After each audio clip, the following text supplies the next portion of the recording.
I ran out, picked up City of the Living Dead when it came out because it's Arrow limited edition. I knew it was going to sell out pretty quick, and I wanted this particular edition, which comes with a book, comes with a poster, art cards, all that jazz. But more better than all of those is the fact that it's from a 4K scan. This movie looks fantastic for the time that it came out, and it's a pretty terrific movie as well. I love these kind of movies that have, with their lead character, a kind of aloof hero who doesn't seem to be bothered or care about anything, but is still going to save the day because it's just in him to do that. And I like this real character we had at the start. So Peter is a journalist, and he's investigating a story of a medium who died of fright during a seance. This is somebody we meet at the start as well. So Peter's investigating Mary's death when he happens to go to her graveside just as she's been buried. And as he's walking away, Mary wakes up in the coffin and starts to scream. And this is a horribly tense sequence. Just the fact that she's kind of in there, and it teases the audience with Peter walking away, stopping, turning, looking back, and you're like, he's going to go back and help her now. And then he turns back and walks away again. And then he stops again. And she's inside the coffin, just panicking, tearing through the fabric, and then starting to rip her fingernails off the wood. And oh my, it's one of those just, you know it's painful. You know it's a horrible feeling. It's just, even seeing something like that is disturbing. And you can see the nails just breaking on top of the coffin, and the trails of blood as she claws and cannot get out. Oh, it's giving me shivers just thinking about that scene again. Eventually, he goes back and saves her and discovers that she has had a vision of the town of Dunwich, which is now an opening gateway to hell, because there was a priest who hung himself in a cemetery that has caused all this carnage to begin. So we get our fantastic pairing, and I love when these movies do this because it's bonkers. We get a journalist and we get a psychic partnering up together to save the day.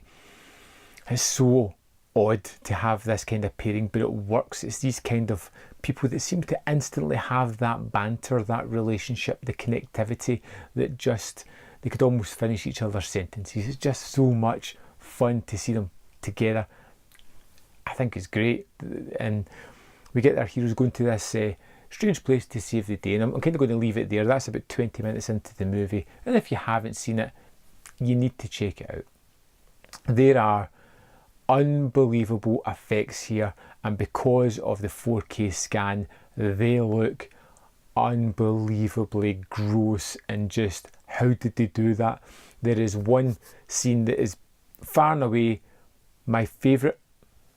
Yep, it is my favourite in the movie, and it's early on when there's a young couple making out, and then the ghost of the priest appears, and the young girl makes eye contact with him, and then all of a sudden tears of blood start to form down her cheeks, and it is just running out of her eyes, and I've no idea how they did it, but man, it is an awesome effect. And then all of her insides start to just fall out of her mouth, you know, and they keep cutting away and going back to it, but it is horrible. It looks like real organs of some sort, maybe an animal or whatever, but they're definitely coming out of the actress's mouth.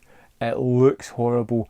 It is incredibly effective, and within the first start of this movie, the first third, there has been two gross out sequences that have been so realistic, so terrifying and just shocking. It actually made me squirm, and I've seen lots of movies like this, and this one was really starting to get to me. And I was in. I was completely hooked with this tale. I loved the lead characters. I loved the kind of wailing ghost zombies thing, which is a moot point. I just want to stop for a moment and ask, what are these things? Are they spirits? Are they zombies? Ghost zombies? Because they seem to vanish and appear whenever they want. But they're nice. They're textured and horrible and just grotesque to look at. There is this just yuck scene of maggots just flying through a window. They just literally pelt all the actors there. They're stuck on their face, they're wriggling about their cheeks and their lips and the openings on their face. They're, getting like build up in the ground of all these maggots. It just keeps going on and on and on, and you're just shocked with the amount of maggots that get fired at them, and they all look pretty real. They're all kind of wriggling and writhing together, and it just kind of sends the shivers in the back of your neck up, and you're just like, wow, this guy's just going full tilt here. Ultimately, I just talked through all the major scenes in the movie. City of the Living Dead was fantastic. I was hooked within the first 10 minutes of this movie. It just got under my skin, had me captivated, had great tension, had great scares, had real gross out moments that made me go yuck, and just affected me. Can't wait to go back to this. The 4K scan looks outstanding, and there is so much extras on this set. If you were lucky enough, I don't know if it's out of print yet or if it's going, if you can get a copy of this, get it.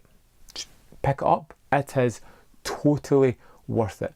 There is about 4 pages, menu pages of extras on this thing. It'd probably take a week to go through all of it, and that's not including the book or the poster or things that come with it like that.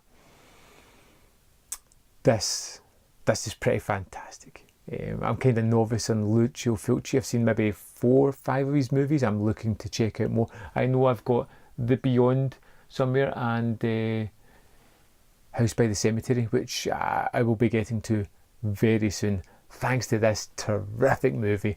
Another knockout from Arrow. I love these limited edition sets as well. They're just terrific. They just feel quality. So there we have it. Another movie review, City of the Living Dead. I'd love to know your opinion of this, or what is your favourite Lucio Fulci movie? Let me know in the comment box below, and I'll see you next time on Man vs Film.